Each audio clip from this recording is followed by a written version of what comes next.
Hey guys, got a bunch of RPG horror stories for you today. To start off, the first one is going to be about re-rolling a nat 20. The game, Pathfinder 2e. A pickup one-shot found through a largish Discord server. So, I'm playing with strangers, and I create my brutish orc ruffian, fighting with a free hand and a morning star. Some rules necessary to understand the story. In PF2e, you need a free hand or a weapon allowing a specific maneuver, like a whip allowing you to do a trip, to do athletics checks to grapple, trip, or disarm enemies. My character was built to do this by only fighting with a weapon in one hand. I have the Titan Wrestler feat, allowing this even against creatures much larger than myself. Also, you have 3 actions per turn. Tripping someone costs you 1, moving up to your max speed costs you 1. Long story short, I didn't cheat in any way. So we met up and everything went well. We got a mission, had a little social encounter in convincing a ferryman to get us to our destination and go through our first fight, and some haunts and hazards, I think traps and stuff, in a tomb. And people were narrating their actions and joking around. All was good. Fun was had. We came to a room with a 6 meter, 20 feet, tall skeleton sat on a throne. And, to nobody's surprise, we end up fighting it as it wakes up. It lumbers towards the champion who stood closest and landed a good hit. And then my turn. I narrate the following. Seeing it turn its back to me and start attacking our champion, I run in and slam my shoulder into its knee, trying to bring it down. I move my token in the VTT and roll my trip, and got a nat 20. Hell yeah! That skeleton is going prone! The GM steps in and tells me that I can't trip the enemy by shoulder barging its knee. I'm confused. I have a free hand, I have Titan Wrestler, I have the actions I need to do this. But the GM told me that I need to use my hand to trip an enemy. I don't get it. The rest of the table doesn't get it. Increasingly tense, the GM explains again until it dawns on us that my narration is the only issue here. I should have narrated my character walking up, 1 action, and then grabbing the knee and yanking it from under the skeleton, instead of illegally combining 2 actions into 1. I try to explain that I know that I'm doing 2 actions and just narrated them in one go. The other players backed me up on this. The GM didn't relent, but graciously allowed me to take back my 2 actions. At this point, I and the other players have checked out the game. I move my token to the exact same spot and roll the exact same check again. I succeed, but not critically this time. I strike the prone skeleton without bothering to narrate it. Pretty much all the narration from the player side stops until we dispatch the skeleton and finish the one-shot. The GM essentially killed the fun in a pretty good session for no actual reason at all. And the most frustrating thing is the only difference between a critical trip and a normal success is a single d6 damage from falling down, on a creature that had well over 100 HP. Well, it sucks that the GM had to be nitpicky and pull the fun out of it, but at least it was only a one-shot. Our next story is about a rather crappy and abrupt ending to a long-running bi-weekly campaign.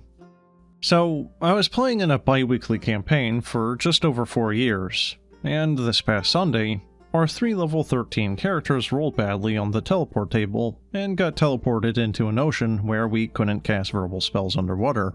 We also had to make concentration checks every time that we wanted to try to cast a spell, and if we had concentration spells up, we had to do con checks every turn to make sure we didn't lose concentration.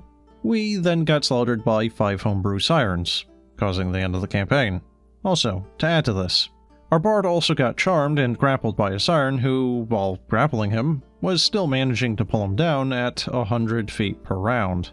So after 1 round, it was literally impossible to rescue him.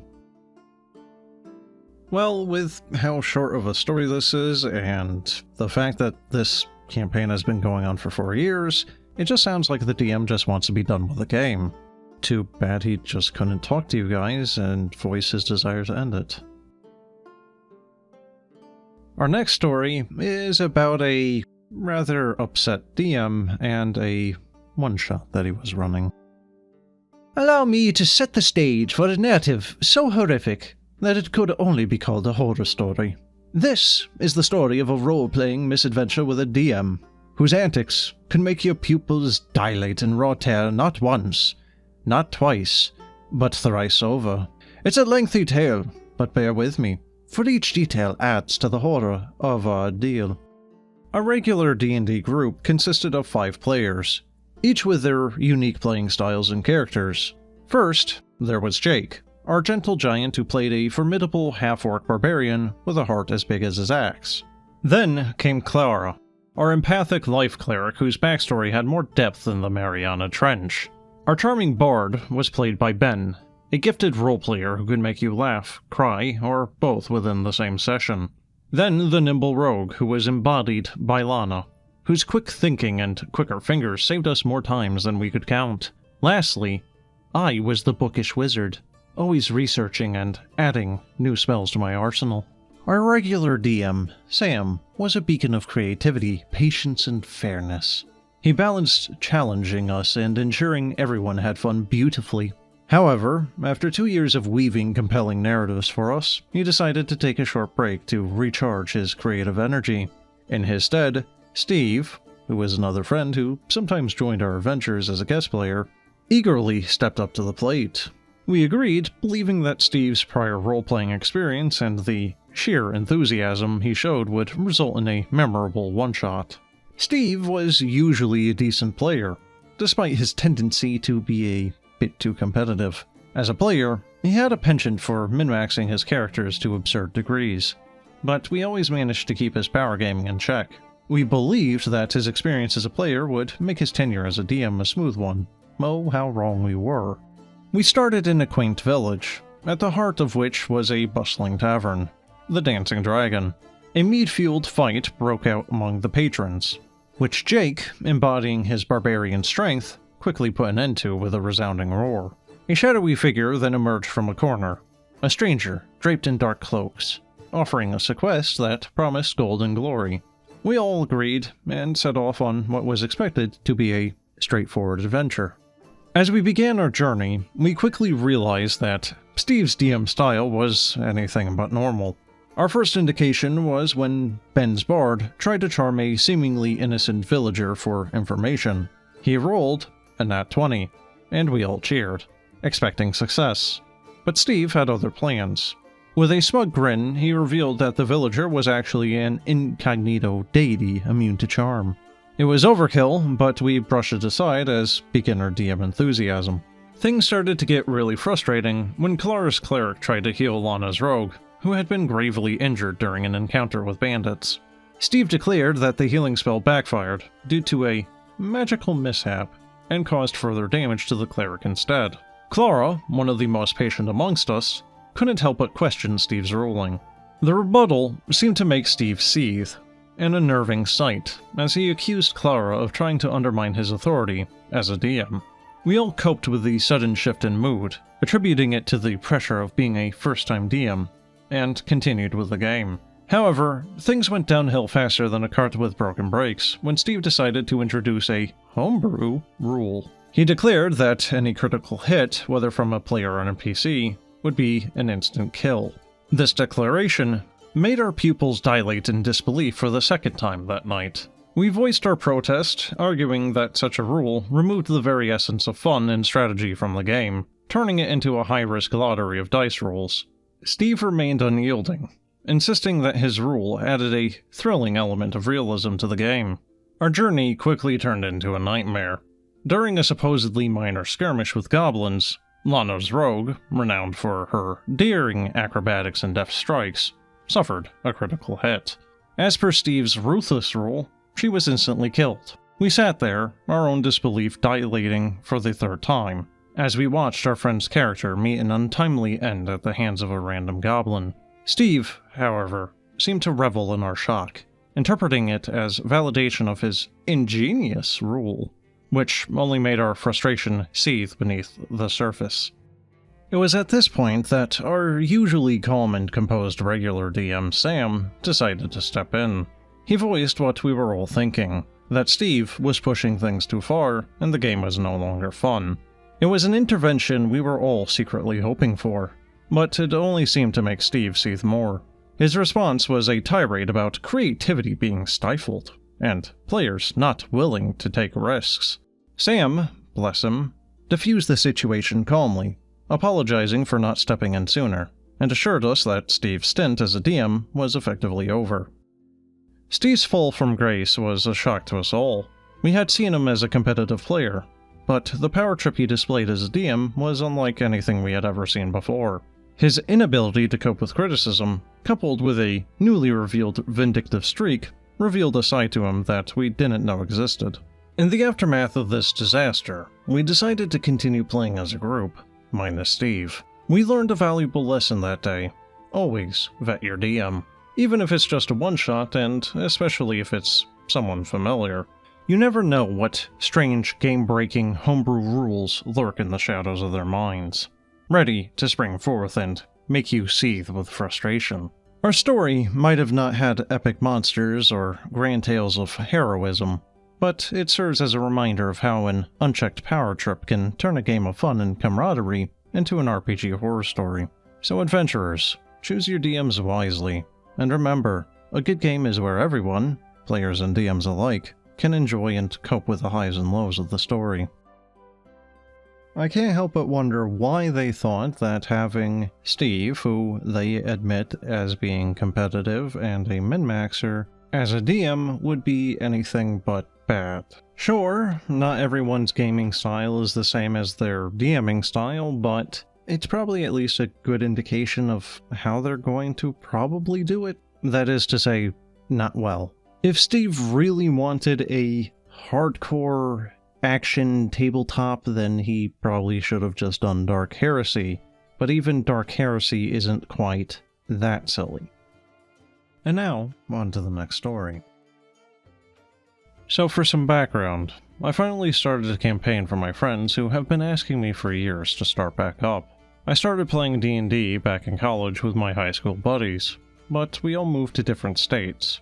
At the start of COVID, I had extra time, so I created a fun little campaign for us, but hadn't played since then. Playing online is a lot more work than playing in person, and I'm just okay with computers. In the meantime, I started my career, got a master's degree, and had a kid, so I've been pretty busy. But my friends kept bugging me, and since I have more time in the summer, I sat down and designed an adventure for us. The group consisted of my best friend and his wife, who I've played with before, my other best friend from high school, who had never played but is really into nerdy stuff, and the vocalist from my old band, who admittedly just wanted to do the combat part and be silly. To start off, I created a little prologue adventure. Players played some pre-made characters to learn the basics of D&D and understand the event that is kicking off the campaign. The game went great. The players wanted more, and they were excited to play again. So, the characters. My players created their characters, and we all discussed how they would fit into the story. And there was already a worrying amount of chaotic neutral energy. I'm not a big fan of the classic alignment chart, almost entirely because of chaotic neutral. I feel players often misunderstand alignment and use it to justify annoying behavior. But the characters consisted of a zealous but inexperienced cleric, a snake oil selling rogue, plans on being a swashbuckler, a druid with Alzheimer's, whose player even asked if her character could get disadvantage on intelligence and dexterity saving throws, and an Alex Jones-inspired bard. So, already some red flags from my perspective, but I wanted players to have fun and to do their thing, so I accepted them. So, the campaign. I decided to start with a cleric, and the only first-time player. His parish gave him a quest to investigate a mysterious church that had appeared in a nearby forest. He was told to hire some locals to help him on this quest. I had the player characters along the path for this character to conveniently run into. Are there better ways to introduce players? Probably, but we all know it's a bit awkward to give players a reason to work together. The problems started almost immediately. The rogue was introduced the way that the player had asked to be introduced, by peddling some snake oil to the locals. He rolled a 16 on a performance check, and he was doing good. Then the cleric wished to know if this was a scam or not, and rolled a nat 20 on a perception check. The rogue, who was the most experienced player, told the cleric what he was doing, that it's a sham, and so on. The cleric responded by stating that he wanted to incinerate the people involved with burning hands, to which the rogue jumped at and tried to talk him down. But the cleric used the classic, "This is what my character would do." But I broke in to intervene. I asked if there was something that the rogue could do, maybe donate to the church to atone for his sins, and the cleric accepted. They moved on to the Alex Jones-inspired bard, yelling conspiracy theories at a crowd. I was honestly looking forward to this the least. The rogue and the bard got stuck in an argument loop, and neither were good enough at improv to get out of it. But again, they didn't want to break character, so I again broke the fourth wall to help them, and they added the bard to the party. The bard was actually the most helpful in moving things along. And then finally, we got to the sundowning druid. I made things easy. Massive bugs were attacking the trees by her little woodland cottage. The rogue jumped into action and one-shot one of the bugs. The druid reacted by attacking the rogue. The cleric again wanted to cast Burning Hands. The druid also wanted to cast Burning Hands. It was all falling apart. I really can't stand when players attack other players, so I gave the newbie a pass because it was his first time, but this is someone that I've played with often. The bard, in character, said that this is stupid, and he was continuing on the path towards their adventure. They could join him, or not. I thanked him out of character for trying to stay on track, but the druid responded with saying, "I have no reason to join them!" I was very frustrated. I literally handed her a reason to be indebted to the party, and she turned it on its head. By this point, nearly 2 hours had gone by, and we had made basically no progress, so I stopped the game.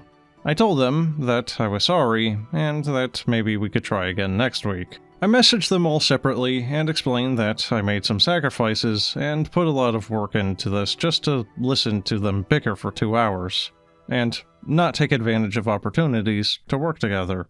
There are certainly things that I could have done better, but I felt pretty insulted. Was I out of line? The only thing I would say that you did wrong was by letting these people make characters that wouldn't really mesh together. Which on that note, I just find it kind of funny that the Alex Jones player was the one that was the most cooperative? Alright guys, that's all I got for you today. So, as always, have a good one.